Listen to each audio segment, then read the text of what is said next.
अखंड सौभाग्यवती भव। जो महिला मेरा वीडियो देख रही है उन सबको वट सावित्री व्रत की बहुत बहुत बधाई। दोस्तों, आज हम इस वीडियो में बात करने वाले हैं वट सावित्री व्रत कथा। जी हाँ, वट सावित्री व्रत क्यों किया जाता है, वट सावित्री की पूजा कैसे होती है, जानिए क्या है उसकी कथा। दोस्तों, वीडियो शुरू करने से पहले मैं आप सभी से जानना चाहती हूँ कि क्या आप मेरे चैनल पर नए हैं। अगर हाँ, तो आप मेरे चैनल आध्यात्मिक कहानियों को तुरंत से सब्सक्राइब कर लीजिए, क्योंकि ऐसी ही धार्मिक पौराणिक कहानी कथाएं हम अपने चैनल द्वारा आप तक साझा करते हैं। आइए कहानी सुनते हैं। वट सावित्री व्रत सौभाग्य को देने वाला और संतान की प्राप्ति में सहायता देने वाला व्रत माना जाता है। हिंदू पंचांग के अनुसार प्रत्येक वर्ष जेठ माह के कृष्ण पक्ष की अमावस्या तिथि के दिन ये व्रत रखा जाता है। इस दिन सुहागिन महिलाएं अपने पति की लंबी आयु के लिए व्रत करती हैं। ये व्रत सावित्री को समर्पित किया जाता है। मान्यता है कि इस दिन सावित्री ने अपने पति सत्यवान के प्राण यमराज से बचाए थे, इसलिए इस दिन व्रत करने से अखंड सौभाग्य की प्राप्ति होती है। इस दिन विधि विधान से पूजा अर्चना के साथ वट सावित्री व्रत कथा भी पढ़नी चाहिए। आइए जानते हैं वट सावित्री की कथा के बारे में। पौराणिक मान्यताओं के अनुसार एक समय की बात है कि मध्य प्रदेश में अश्वपति नाम के धर्मात्मा राजा का राज था। उनकी कोई संतान नहीं थी। राजा ने संतान हेतु यज्ञ करवाया। कुछ समय बाद उन्हें एक कन्या की प्राप्ति हुई, जिसका नाम उन्होंने सावित्री रखा। विवाह योग्य होने पर सावित्री के लिए दुम्नसेन के पुत्र सत्यवान को पति रूप में वरण किया। सत्यवान वैसे तो राजा का पुत्र था, लेकिन उसका राजपाट छिन गया था और अब वो बहुत ही दरिद्रता का जीवन जी रहा था। उसके माता पिता की भी आंखों की रोशनी चली गई थी। सत्यवान जंगल से लकड़ियां काट कर लाता और उन्हें बेचकर जैसे तैसे अपना गुजारा कर रहा था। जब सावित्री और सत्यवान के विवाह की बात चली तो नारद मुनि ने सावित्री के पिता राजा अश्वपति को बताया कि सत्यवान अल्प आयु है और विवाह के 1 वर्ष बाद ही उसकी मृत्यु हो जाएगी। हालांकि राजा अश्वपति सत्यवान की गरीबी को देखकर पहले से ही चिंतित थे और सावित्री को समझाने की कोशिश में लगे थे। नारद की ये बात सुनकर वो और चिंता में पड़ गए और सावित्री ने उनकी एक ना सुनी और अपना निर्णय सेम रखा। अंत सावित्री और सत्यवान का विवाह हो गया।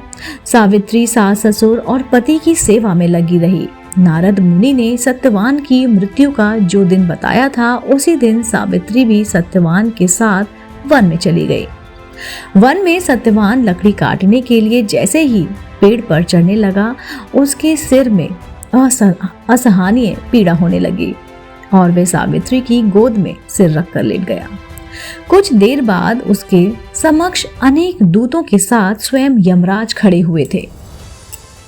जब यमराज सत्यवान के जीवात्मा को लेकर दक्षिण दिशा की ओर चलने लगे, पतिव्रता सावित्री भी उनके पीछे पीछे चलने लगी।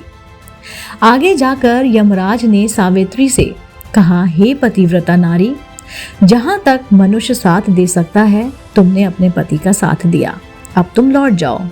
इस पर सावित्री ने कहा, जहां तक मेरे पति जाएंगे वहां तक मुझे जाना चाहिए, यही सनातन सत्य है। यमराज सावित्री की वाणी सुनकर प्रसन्न हुए और उसे वर मांगने को कहा। सावित्री ने कहा, मेरे सास ससुर अंधे हैं, उन्हें नेत्र ज्योति दे।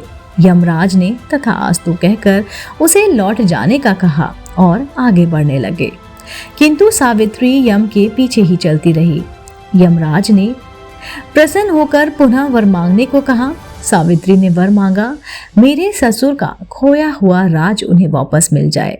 यमराज ने तथास्तु कहकर पुनः उसे लौट जाने को कहा, परंतु सावित्री अपनी बात पर अटल रही और वापस नहीं गई।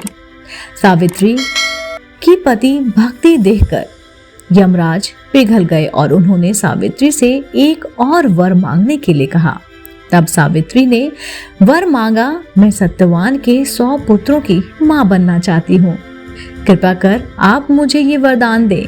सावित्री की पति भक्ति से प्रसन्न हो इस अंतिम वरदान को देते हुए यमराज ने सत्यवान की जीवात्मा को पाश से मुक्त कर दिया और अदृश्य हो गए। सावित्री जब उसी वट वृक्ष के पास आई तो उसने पाया कि वट वृक्ष के नीचे पड़े सत्यवान के मृत शरीर में जीव का संचार हो रहा है। कुछ देर में सत्यवान उठकर बैठ गया। उधर सत्यवान के माता पिता की आंखें भी ठीक हो गईं और उनका खोया हुआ राज भी उनको वापस मिल गया और सत्यवान को 400 वर्ष की नवीन आयु प्राप्त हुई। ऐसे में इस दिन पति की लंबी आयु, सुख, शांति, वैभव, यश, ऐश्वर्य के लिए यह व्रत रखना चाहिए। कथा का सार क्या है? यह है कि एक निष्ठ पति परायण स्त्री अपने पति को सभी दुख और कष्टों से दूर रखने में समर्थ होती है। जिस प्रकार पतिव्रता धर्म के बल से ही सावित्री ने अपने पति सत्यवान को यमराज के बंधन से छुड़ा लिया था, इतना ही नहीं, खोया हुआ राज भी और अंधे सास ससुर की नेत्र ज्योति भी वापस दिला दी। उसी प्रकार महिलाओं को अपना गुरु केवल पति को ही मानना चाहिए। गुरु दीक्षा के चक्र में इधर उधर नहीं भटकना चाहिए। दोस्तों, उम्मीद करती हूँ आपको ये कहानी पसंद आई होगी और आपको वट सावित्री व्रत क्यों रखा जाता है, किस लिए रखा जाता है, इसकी कथा क्या है, आपको मालूम हो गया होगा। दोस्तों, उम्मीद करती हूँ आपको मेरा चैनल पसंद आया होगा, मेरा वीडियो पसंद आया होगा, तो आप मेरे चैनल आध्यात्मिक कहानियों को तुरंत से सब्सक्राइब कर लीजिए और इसको लाइक शेयर करना बिल्कुल ना भूलिए। मैं आपको जल्दी मिलती हूँ इसी चैनल पर। आप देख रहे थे आपका अपना पसंदीदा YouTube चैनल आध्यात्मिक कहानियाँ।